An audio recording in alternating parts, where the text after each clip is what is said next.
very important part of home brewing. Drinking beer.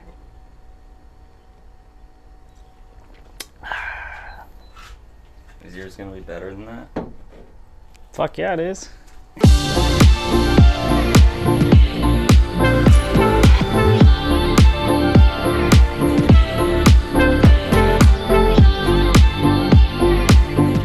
Hi, I'm Ramoska, Ramoska. I'm 30 years old. We're in beautiful San Clemente, and welcome to my homebrew. And I'll walk you through my setup. Basically, we have a hot liquor tank, which just has hot water. We have this igloo cooler, which we convert called a mash tun for the grain. And then this is our boil kettle. So today we're going to be brewing a hoppy IPA. Let me show you the steps to go through it. So first off, we are going to be filtering hose water, basically just to get clean sanitary water. And then later we're going to show you the grain that we're going to put in there. So the base of all beer is coming from malt, which you mix with water, and here's the malt that we're using today. This is called American two-row malt. This is just like a base malt, super tasty. This is a like a specialty malt, white wheat, that we're going to use in for a little bit of flavor and a little bit of body. So right now we're milling our grain. It goes through little rollers, and the outcome is kind of like a crushed powder like this, which basically helps with starch conversion after we mill the shells.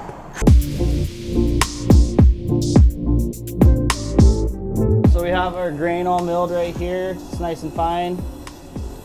And right now I'm going to add some water additions to help with the pH balance, which basically gives us better efficiency throughout our whole brew house. So it's a pH stabilizer, basically trying to make our water has a pH balance of 5.2.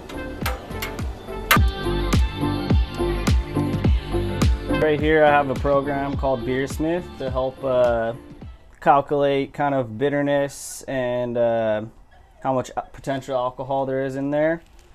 And it actually helps with my water ratios to tell me how much water per grain I need. And what specific temperature, because we're trying to get the water and the grain to mash in our mash tun for 60 minutes at 152 degrees. So that means I need specific water at 168 degrees. And we're gonna go check the hot liquor tank right now. And we are perfectly at 168 right now. So we'll get going to transfer in here. We got a pump. I'm gonna take my hot water into our mash tun and then add the grain as I go.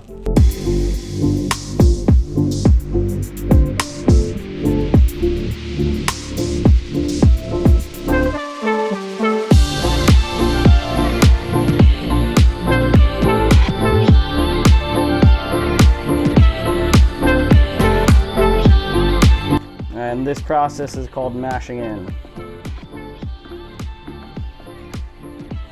We got a decent temperature in our mash tun right now, so we're gonna lock it in and let it sit and rest for an hour.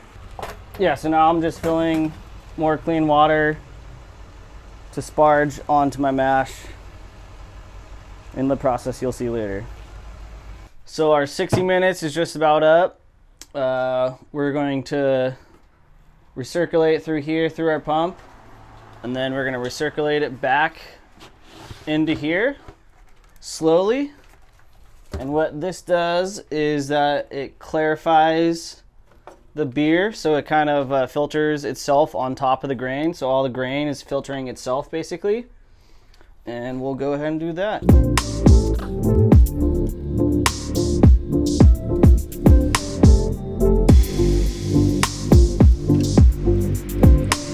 And you want to go really slowly like we're doing right now, because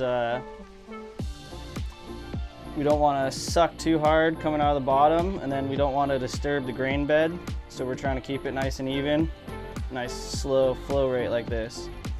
And so as the mash tun is draining out, I am slowly pouring hot water on it called sparging. So it's basically going to be rinsing, it's going to be draining and then filling from the top. So it's basically rinsing the grain with hot water.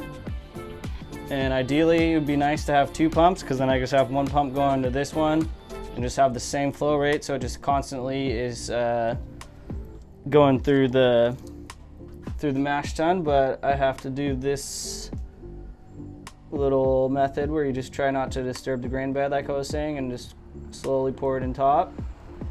So this is what we started with, is our whole grain. And this is what we ended with after we milled the grain and then basically mashed in and sparged all of it with water.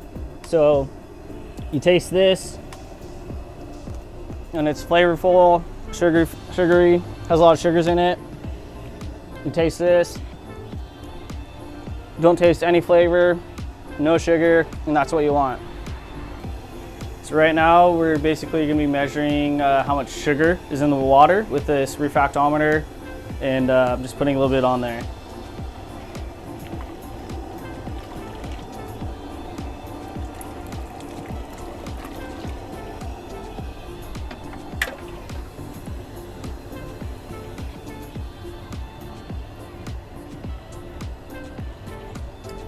And I don't know if you can see through the lens, but you'll see like a little bluish line in there. Yeah. And that gives you a little reading. So the measurement we just took was about 153, and our reading for our estimated pre-boil gravity, which we just did, is 1057. So we're pretty much right on track, around the same area. Yeah! All right, so we're gonna measure out some hops. I'm using 1 ounce.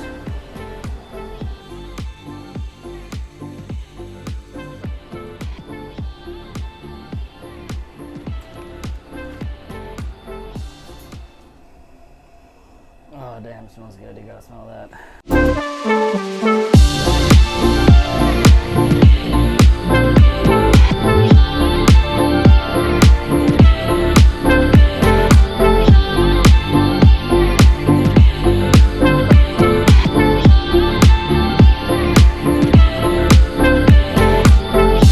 I'm adding 3 more ounces of hops right now as our late addition, which is quite a bit. And then we're getting ready to whirlpool after our timer goes off. What's a whirlpool? It's basically just pushing all the hops in a circle after the flame is out, which gives more flavor and aroma rather than bitterness.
This is basically to measure our exact amount of sugar that we got in here.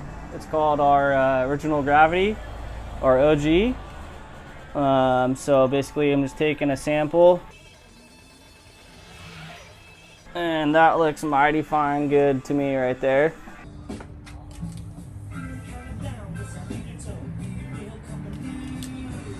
Sprinkling the yeast on here. And that's what's actually gonna ferment and give us our beer.